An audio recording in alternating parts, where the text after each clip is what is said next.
Well, welcome back to Bible Reading with Study Guide. Yesterday we read, or the day before, we read about Daniel, a young man that was taken captive with all the rest of them from Judah and taken into Babylon. We'll continue with his story today. Daniel chapter 6. It pleased Darius to set over the kingdom of 120 satraps to be over the whole kingdom, and over these 3 governors, of whom Daniel was one, that the satraps might give account to them, so that the king would suffer no loss. Then this Daniel distinguished himself above the governors and satraps, because an excellent spirit was in him. And the king gave thought to setting him over the whole realm. So the governors and satraps sought to find some charge against Daniel concerning the kingdom. They could find no charge or fault, because he was faithful, nor was there any error or fault found in him. Then these men said, "We shall not find any charge against this Daniel unless we find it against him concerning the law of his God." So these governors and satraps thronged before the king and said thus to him, "King Darius, live forever. All the governors of the kingdom, the administrators and the satraps, the counselors and the advisors, have consulted together to establish a royal statute and to make a firm decree that whoever petitions any god or man for 30 days except you, O king, should be cast into the den of lions. Now, king, establish a decree and sign the writing so that it cannot be changed, according to the law of the Medes and the Persians, which does not alter. Therefore, King Darius signed the decree." Now when Daniel knew that the writing was signed, he went home, and in his upper room, with his windows open toward Jerusalem, he knelt down on his knees 3 times that day, and prayed and gave thanks before his God, as was his custom since early days. Then these men assembled and found Daniel praying and making supplication before his God. And they went before the king and spoke concerning the king's decree. "Have you not signed a decree that every man who petitions any god or man within 30 days except you, O king, should be cast into the den of lions?" The king answered and says, "The thing is true, according to the law of the Medes and Persians, which does not alter." So they answered and said before the king, "That Daniel, who is one of the captives from Judah, does not show due regard for you, O king, or for the decree that you have signed, but makes his petition 3 times a day." And the king, when he heard these words, was greatly displeased with himself, and set his heart on Daniel to deliver him. And he labored till the going down of the sun to deliver him. Then these men approached the king and said to the king, "Know, O king, it is the law of the Medes and the Persians, that no decree or statute which the king establishes may be changed." So the king gave command, and they brought Daniel and cast him into the den of lions. But the king spoke to Daniel, "Your God, whom you serve continually, he will deliver you." Then a stone was brought and laid on the mouth of the den, and the king sealed it up with his own signet ring and with the signets of his lords, that the purpose concerning Daniel might not be changed. Now the king went to his palace and spent the night fasting. No musicians were brought before him. Also his sleep went from him. Then the king rose very early in the morning and went in haste to the den of lions. And when he came to the den, he cried out with a lamenting voice to Daniel. The king spoke, saying to Daniel, "Daniel, servant of the living God, has your God, whom you serve continually, been able to deliver you from the lions?" Then Daniel said to the king, "O king, live forever. My God sent his angel and shut the lions' mouths, so that they have not hurt me, because I was found innocent before him. And also, O king, I've done no wrong before you." Now the king was exceedingly glad for him, and commanded that they should take Daniel up out of the den. So Daniel was taken up out of the den, and no injury whatever was found on him, because he believed in his God. And the king gave command, and they brought those men who had accused Daniel, and they cast them into the den of lions, them, their children, and their wives. And the lions overpowered them and broke all their bones in pieces before they ever came to the bottom of the den. Whoa. Then King Darius wrote to all the peoples, nations, and languages that dwell on the earth, peace be multiplied to you. I'll make a decree that in every dominion and my kingdom men must tremble and fear before the God of Daniel, for he is the living God and steadfast forever. His kingdom is the one which shall not be destroyed, and his dominion shall endure to the end. He delivers and rescues. He works signs and wonders in heaven and on earth. Who has delivered Daniel from the power of the lions? So this Daniel prospered in the reign of Darius and in the reign of Cyrus the Persian. Seems like we've heard the name Cyrus, King Cyrus, the last few years. So there's a couple questions, I think, for chapter 6. What was Daniel's reaction to the new decree? Was he fearful? Did he change his ways? No. He still prayed to his God 3 times a day. Did God deliver him? Yes. God delivered him. All right. Daniel chapter 7. In the first year of Belshazzar, king of Babylon, now this goes back to the king Belshazzar we read about in chapter 5. We saw the handwriting on the wall. In the first year of his reign, Daniel had a dream and visions of his head while on his bed. Then he wrote down the dream, telling the main facts.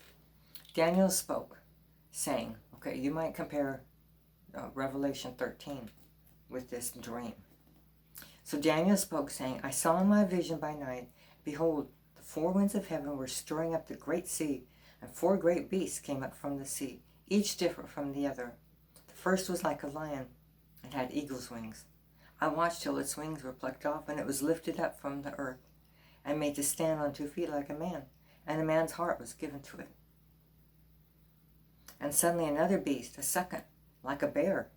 It was raised up on one side, and had 3 ribs in its mouth between its teeth.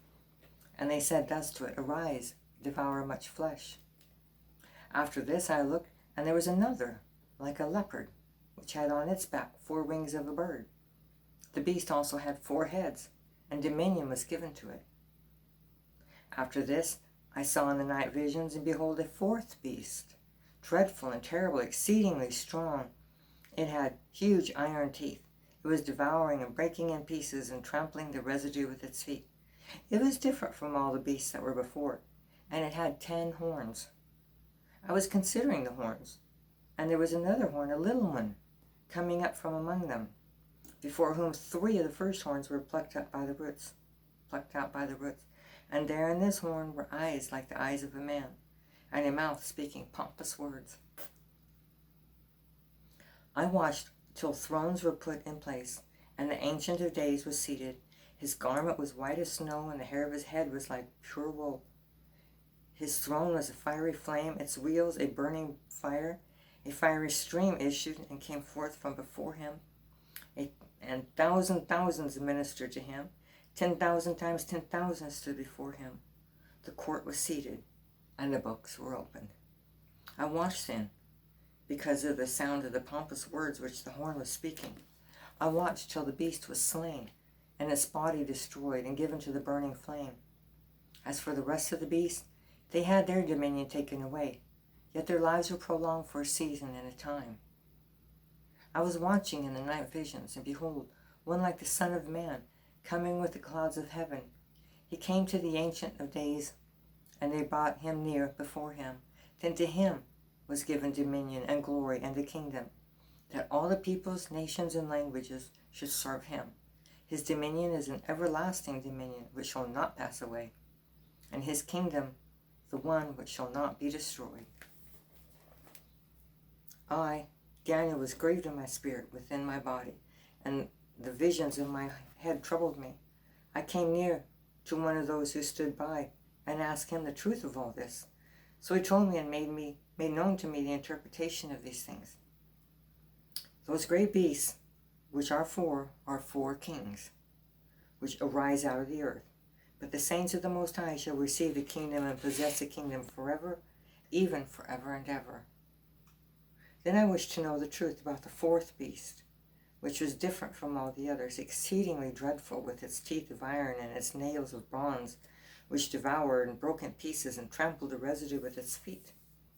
And the 10 horns that were on its head, and the other horn which came up, before which 3 fell, namely that horn which had eyes and a mouth, which spoke pompous words, whose appearance was greater than his fellows. I was watching. The same horn was making war against the saints, and prevailing against them, until the Ancient of Days came, and then judgment was made in favor of the saints of the Most High. And the time came for the saints to possess the kingdom. Then he said, the 4th beast shall be a 4th kingdom on earth, which shall be different from all other kingdoms, and shall devour the whole earth, trample it, and break it in pieces. The 10 horns are 10 kings, who shall arise from this kingdom, and another shall rise after them. He shall be different from the first ones. He shall subdue 3 kings. He shall speak pompous words against the Most High, shall persecute the saints of the Most High, and shall intend to change times and law. Then the saints shall be given into his hand for a time and times and a half a time. Remember, a time, they've kind of figured out, is a year. So a time, times, and a half a time. So they say that's 3.5 years. But the court shall be seated, and they shall take away his dominion to consume and destroy it forever. Then the kingdom and dominion and the greatness of the kingdoms under the whole heaven shall be given to the people, the saints of the Most High. His kingdom is an everlasting kingdom, and all dominion shall serve and obey him. This is the end of the account. As for me, Daniel, my thoughts greatly troubled me, and my countenance changed, but I kept the matter in my heart. All right, let's check out the questions. That's quite a dream. I'm not teaching on whatever it all means, because I don't know what it all means. Describe the first beast Daniel saw. First was like a lion. The second beast was like a bear. Describe the third beast. It was like a leopard. Describe the 4th beast. It was dreadful, extremely strong, had iron teeth and nails. Describe the vision of the Ancient of Days. His garment was white as snow. His hair was like pure wool. There were flames everywhere. What do the 4 beasts represent? In 17 it says the 4 beasts represent 4 kings.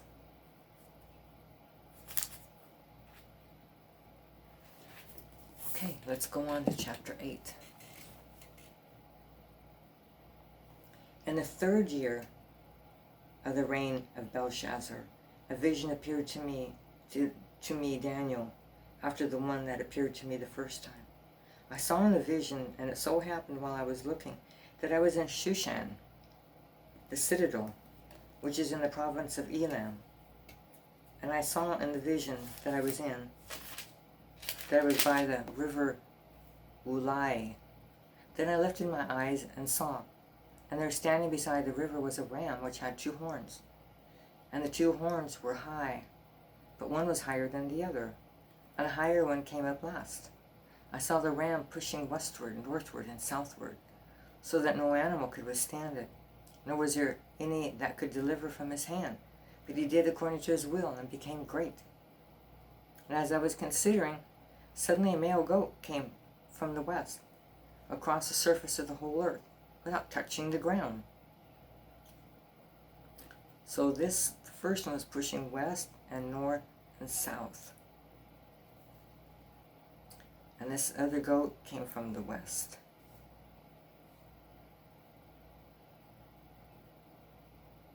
And the goat had a notable horn between his eyes. Then he came to the ram that had 2 horns, which I had seen standing beside the river, and ran at him with furious power. And I saw him confronting the ram. He was moved with rage against him, attacked the ram, and broke his 2 horns. There was no power in the ram to withstand him. But he cast him down to the ground and trampled him, and there was no one that could deliver the ram from his hand. Therefore the male goat grew very great, but when he became strong, the large horn was broken, and in place of it 4 notable ones came up toward the 4 winds of heaven, and out of them came a little horn, which grew exceedingly great toward the south, toward the east, and toward the glorious land. And it grew up to the host of heaven, and it cast down some of the host, some of the stars to the ground, and trampled them. He even exalted him as high as the prince of the host, and by him the daily sacrifices were taken away, and the place of his sanctuary was cast down. Because of the transgression, an army was given over to the horn to oppose the daily sacrifices, and he cast truth down to the ground. He did all this and prospered. Then I heard a holy one speaking, and another holy one said to the certain one who was speaking, "How long will the vision be concerning the daily sacrifices and the transgression of the desolation, the giving of both the sanctuary and the host to be trampled underfoot?" And he said to me, "For 2,300 days, then the sanctuary shall be cleansed." 2,300 days. You'll have to add that up to see how many years that is. Then it happened, when I, Daniel, had seen the vision and was seeking the meaning, that suddenly there stood before me one having the appearance of a man. And I heard a man's voice between the banks of the Ulai, who called and said, "Gabriel, make this man understand the vision." So he came near where I stood. And when he came, I was afraid and fell on my face. But he said to me, "Understand, son of man, that the vision refers to the time of the end." So as he was speaking with me, I was in a deep sleep with my face to the ground, but he touched me and stood me upright. And he said, "Look, I am making known to you what shall happen in the latter time of the indignation, for at the appointed time the end shall be. The ram which you saw having 2 horns, they are the kings of Media and Persia. And the male goat is the kingdom of Greece. The large horn that is between its eyes is the first king. As for the broken horn and the 4 that stood up in its place, 4 kingdoms shall arise out of that nation, but not with its power. And in the latter time of their kingdom, when the transgressors have reached their fullness, a king shall arise having fierce features, who understands sinister schemes. His power shall be mighty, but not by his own power. He shall destroy fearfully, and shall prosper and thrive. He shall destroy the mighty and also the holy people. Through his cunning he shall cause deceit to prosper under his rule.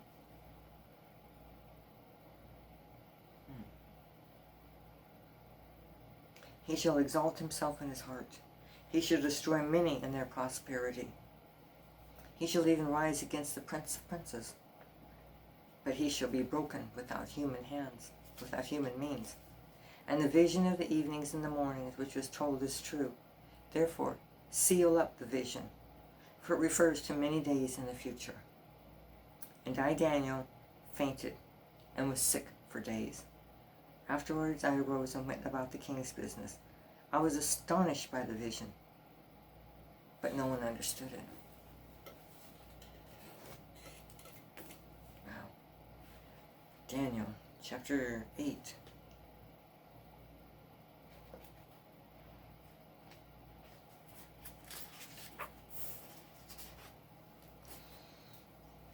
Where was Daniel in this second vision?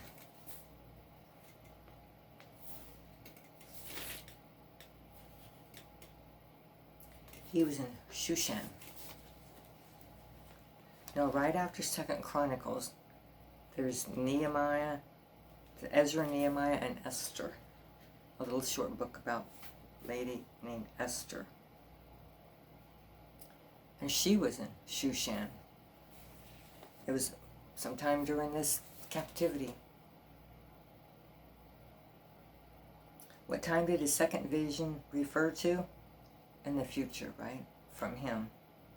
What did the ram represent? Okay, let's see what these things represented.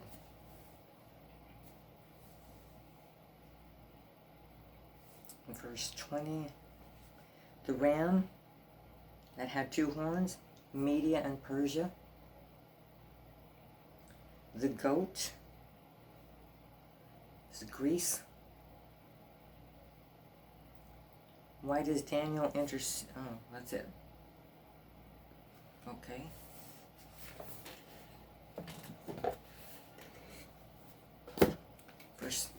Daniel chapter 9. In the first year of Darius, the son of Ahasuerus, of the lineage of the Medes, who was made king over the realm of Chaldeans, in the first year of his reign, I, Daniel, understood by the book of the number of the years specified by the word of the Lord through Jeremiah the prophet, that he would accomplish 70 years in the desolation of Jerusalem. Then I set my face toward the Lord God to make request by prayer and supplication with fasting, sackcloth and ashes. And I prayed to the Lord my God and made confession, said, O Lord, great and awesome God, who keeps his covenant and mercy with those who love him and with those who keep his commandments. We have sinned and committed iniquity. We have done wickedly and rebelled, even by departing from your precepts and your judgments. Neither have we heeded your servants, the prophets, who spoke in your name, to our kings and our princes, to our fathers, and to all the people of the land. O Lord, righteousness belongs to you, but to us shame and face, as it is this day.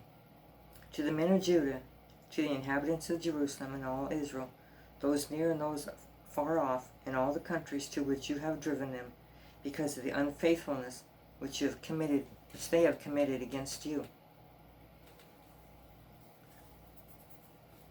O Lord, to us belongs shame and face. To our kings, our princes, our fathers, because they have sinned against you. To the Lord our God belong mercy and forgiveness, though we have rebelled against you.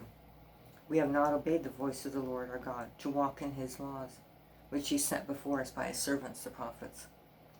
Yes, all Israel has transgressed your law, and has departed, so as not to obey your voice.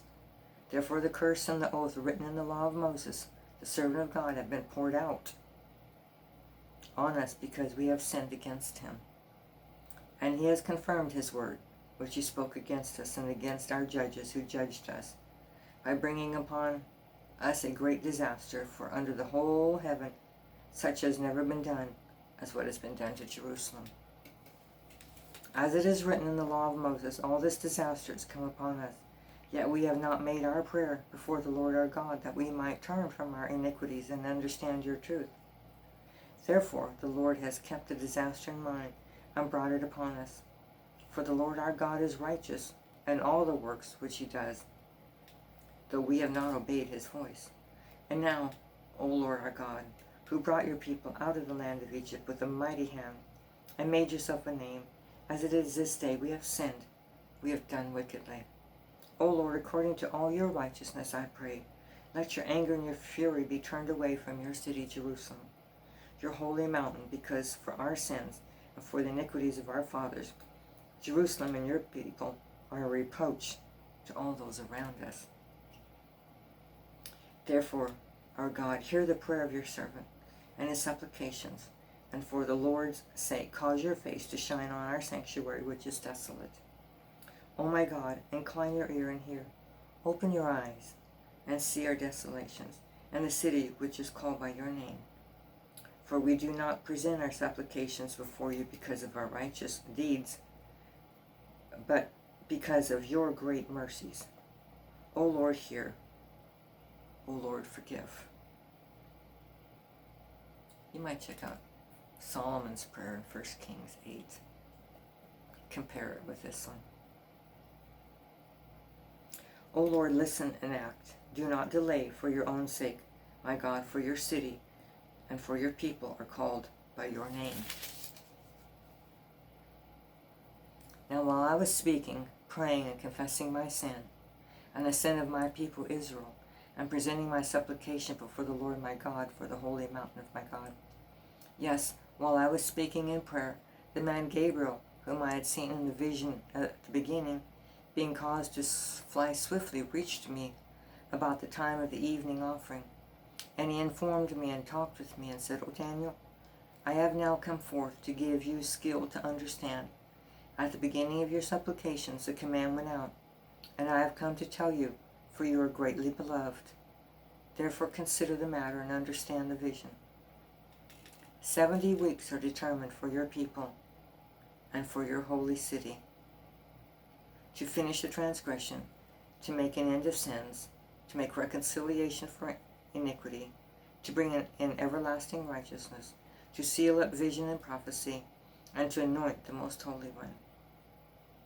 Now therefore, know therefore and understand that from the going forth of the command to restore and build Jerusalem until the Messiah the Prince, there shall be 7 weeks and 62 weeks. The street shall be built again, and the wall, even in troublesome times. So 7 weeks and 62 weeks. That's 69 weeks, right? And after the 62 weeks, Messiah shall be cut off, but not for himself. And the people of the prince who is to come shall destroy the city and the sanctuary, and the end of it shall be with a flood. Till the end of the war, desolations are determined. Then he shall confirm a covenant with many for 1 week. And in the middle of the week he shall bring an end to the sacrifice and offering. And on the wing of abominations shall be one who makes desolate, even until the consummation which is determined is poured out on the desolate. Wow, I don't know how Daniel deals with all this information that they're giving him. It must be quite heavy. Why does, let's see, 9. Why does Daniel intercede?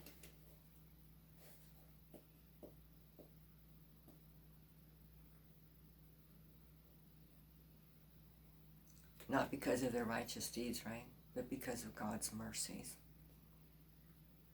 That's the only way we can go. Trusting in his mercy, not on what we are. Okay, what 2 angels are mentioned by Daniel in 9:21? 9:21 is a Gabriel.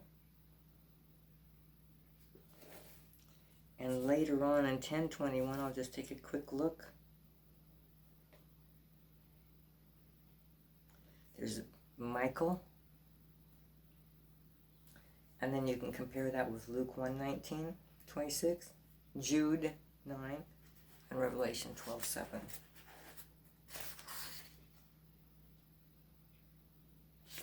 Okay. Let's go ahead and we'll finish out this book today. Daniel chapter 9. In the 3rd year of Cyrus, king of Persia, a message was revealed to Daniel, whose name was Belteshazzar. Remember that? Nebuchadnezzar gave him that name. The message was true, but the appointed time was long, and he understood the message and had understanding of the vision. In those days, I, Daniel, was mourning 3 full weeks. I ate no pleasant food, no meat or wine came into my mouth, nor did I anoint myself at all, till 3 weeks were fulfilled. Now on the 24th day of the 1st month, as I was by the side of the river, that is the Tigris, I lifted my eyes and looked, and behold, a certain man, clothed in linen, whose waist was girded with gold of Uphaz. His body was like beryl, his face like the appearance of lightning. His eyes were like torches of fire, his arms and feet were like burnished bronze in color, and the sound of his words was like the voice of a multitude. And I, Daniel, alone saw the vision, for the men who were with me did not see the vision. But a great terror fell upon them, so that they fled to hide themselves. Therefore I was left alone when I saw this great vision, and no strength remained in me, for my vigor was turned to frailty in me, and I retained no strength. Yet I heard the sound of his words, And while I heard the sound of his words, I was in a deep sleep on my face, with my face to the ground. Suddenly a hand touched me, which made me tremble on my knees and on the palms of my hands. And he said to me, O Daniel, man greatly beloved, understand the words that I speak to you, and stand upright, for I have now been sent to you. While he was speaking this word to me, I stood trembling. And he said to me, do not fear, Daniel, for from the first day that you set your heart to understand and to humble yourself before your God, your words were heard. And I have come because of your words. But the prince of the kingdom of Persia withstood me 21 days, and behold, Michael, one of the chief princes, came to help me, for I had been left alone there with the kings of Persia. Now I have come to make you understand what will happen to your people in the latter days, for the vision refers to many days yet to come. And when he had spoken such words to me, I turned my face toward the ground and became speechless. And suddenly, when having the likeness of the sons of men touched my lips, then I opened my mouth and spoke, saying to him who stood before me, my Lord, because of the vision my sorrows have overwhelmed me, and I have retained no strength. For how can the servant of my Lord talk with you? My Lord, as for me, no strength remains in me now, nor is any breath left in me. He was quite astonished, wasn't he? Then again, the one having the likeness of a man touched me and strengthened me. And he said, O man, greatly beloved, fear not. Peace be to you. Be strong. Yes, be strong. So when he spoke to me, I was strengthened and said, let my Lord speak, for you have strengthened me. Then he said, do you know why I have come to you? And now I must return to fight with the prince of Persia. And when I have gone forth, indeed, the prince of Greece will come. But I will tell you what is noted in the scripture of truth. No one upholds me against these, except Michael, your prince. Okay, that's in chapter 10.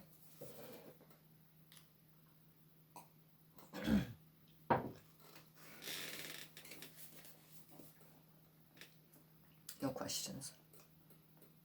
Daniel 11.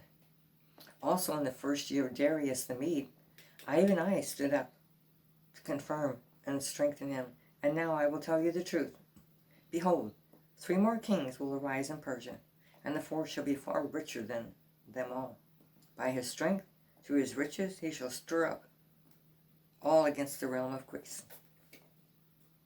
Then a mighty king shall arise, who shall rule with dominion, great dominion, and do according to his will. And when he has arisen, his kingdom shall be broken up and divided toward the 4 winds of heaven, but not among his posterity, nor according to his dominion, which he ruled. For his kingdom shall be uprooted, even for others besides these. Also the king of the south shall become strong, as well as one of his princes. He shall gain power over him and have dominion. His dominion shall be a great dominion. And at the end of some years they shall join forces. For the daughter of the king of the south shall go to the king of the north to make an agreement. But she shall not retain the power of her authority, and neither he nor his authority shall stand. But she shall be given up, with those who brought her, with him who begot her, and with him who strengthened her in those times.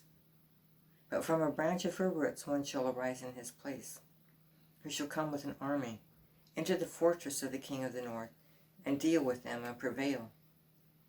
And he shall carry their gods captive to Egypt, with their princes and their precious articles of silver and gold.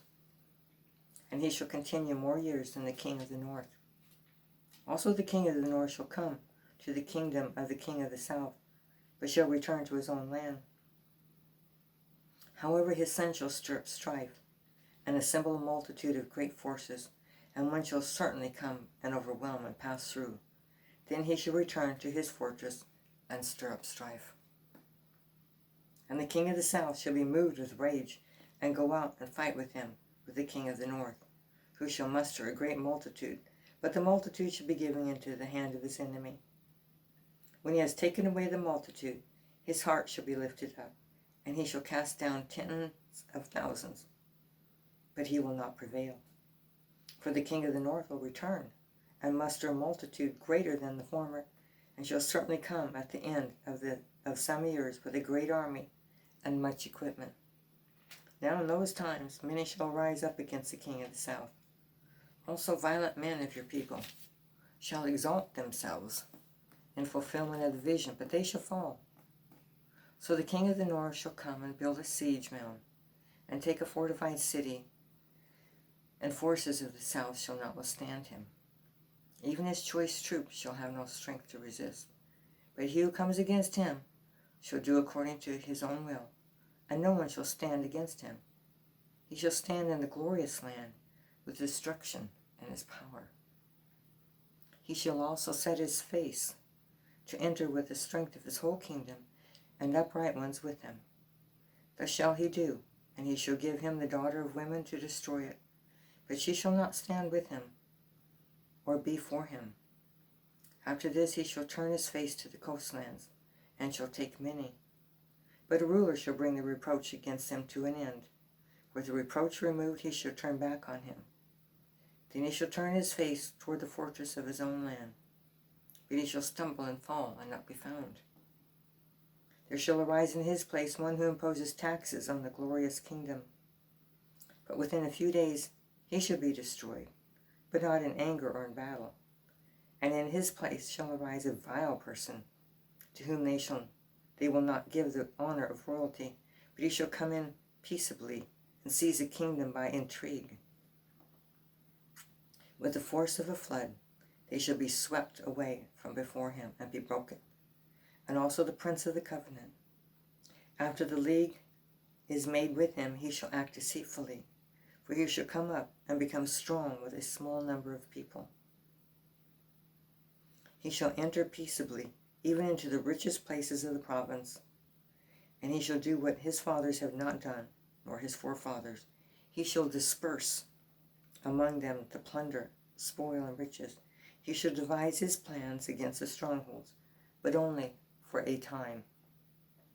He shall stir up his power and his courage against the king of the south with a great army. And the king of the south shall be stirred up to battle with a very great and mighty army, but he shall not stand, for they shall devise plans against him. Yes, those who eat of the portion of his delicacies shall destroy him. His army shall be swept away, and many shall fall down slain. Both these kings' hearts shall be bent on evil, and they shall speak lies at the same table, but it shall not prosper, for the end will be at the appointed time. While returning to his land with great riches, his heart shall be moved against the holy covenant, so he shall do damage and return to his home land. I don't know who these people are talking about. At the appointed time he shall return and go toward the south, but it shall not be like the former or the latter, for ships from Cyprus shall come against him. Therefore he shall be grieved, and return in rage against the holy covenant, and do damage. So he shall return and show regard for those who forsake the holy covenant.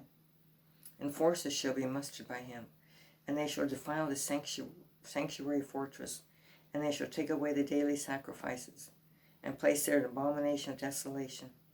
Those who do wickedly against the covenant he shall corrupt with flattery. But the people who know their God shall be strong and carry out great exploits. And those of the people who understand shall instruct many. Yet for many days they shall fall by the sword and flame, by captivity and plundering. Now when they fall, they shall be aided with a little help, but many shall join with them by intrigue. And some of those who understand shall fall, to refine them and purify them, and make them white until the time of the end, because it is still for an appointed time. Then the king shall do according to his own will. He shall exalt and magnify himself above every god, shall speak blasphemies against the God of gods, and shall prosper till the wrath has been accomplished, for what has been determined shall be done. He shall regard neither the God of his fathers, nor the desire of women, nor regard any god, for he shall exalt himself above them all. But in their place he shall honor a God of fortresses, and a God which his fathers did not know, he shall honor with gold and silver, with precious stones and pleasant things.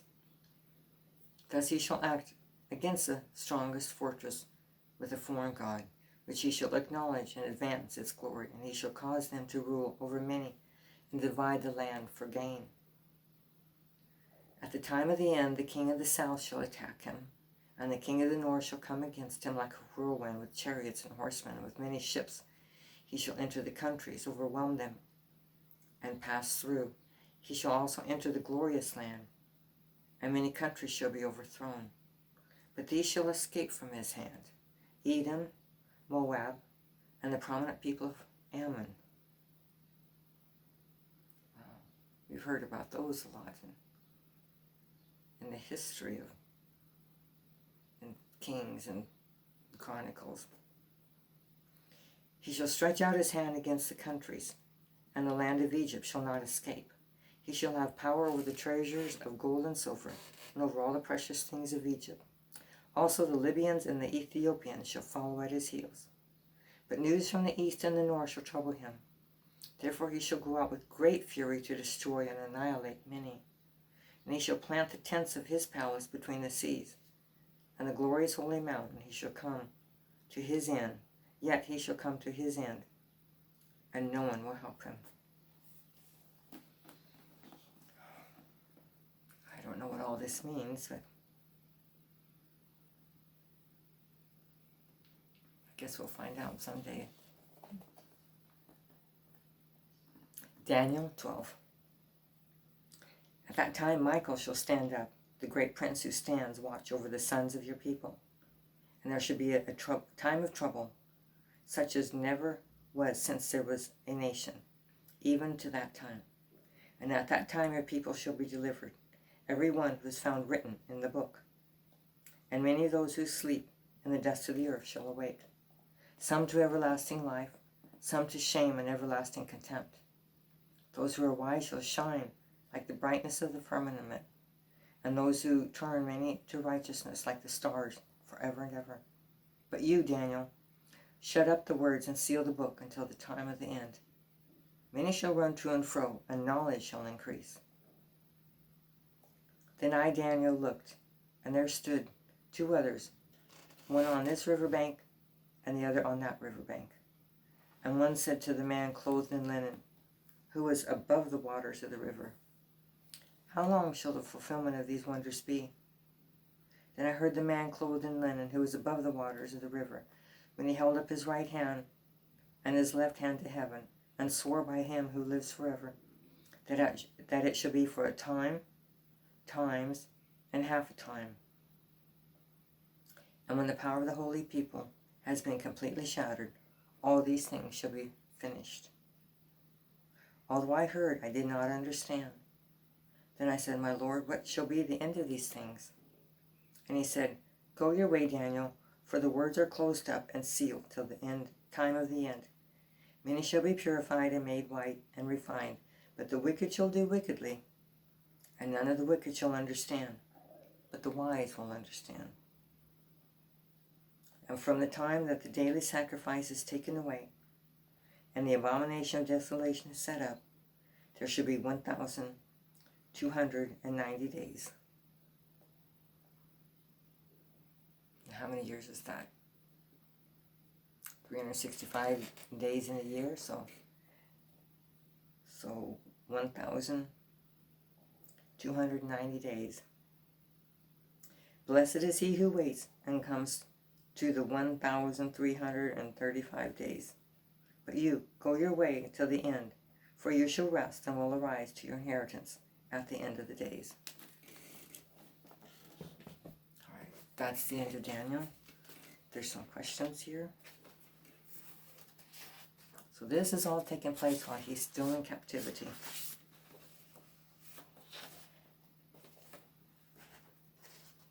Okay, let your angels write. Compare Daniel 12:1 with Philippians 4:3 and Revelation 20:15, 21:27. What is mentioned in each of those references?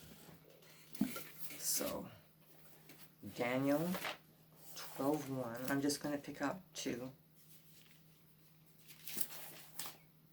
that time Michael shall stand up and the princes of your people. Let's see, Philippians in the New Testament, after the Gospels, Acts, Romans. Oh, my Bible is falling apart. Philippians 4:3.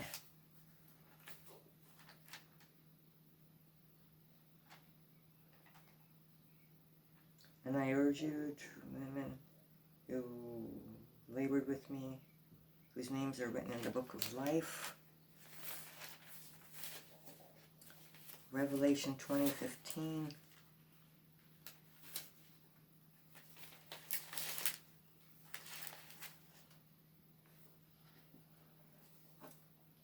The book of life. So is that what Daniel 12:1 said? I didn't read it all, did I? Everyone who's found written in the book. When Daniel wanted an explanation, what did the man clothed in linen say to him?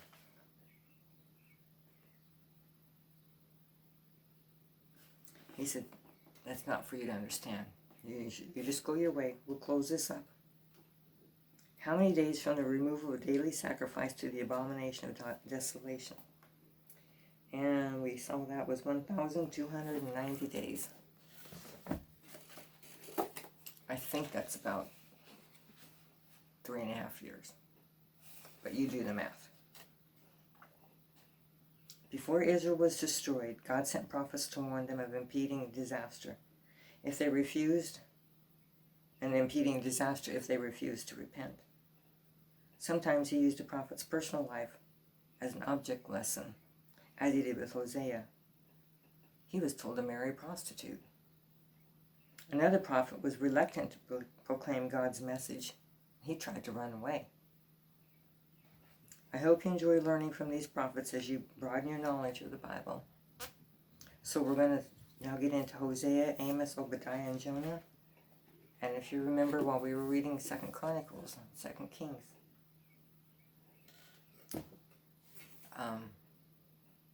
they were prophesying during that time. We'll go back and make connection with that. So it should be interesting to see what they have to say and go back to see what was going on while they were prophesying. A lot of interesting stuff. Okay, next time.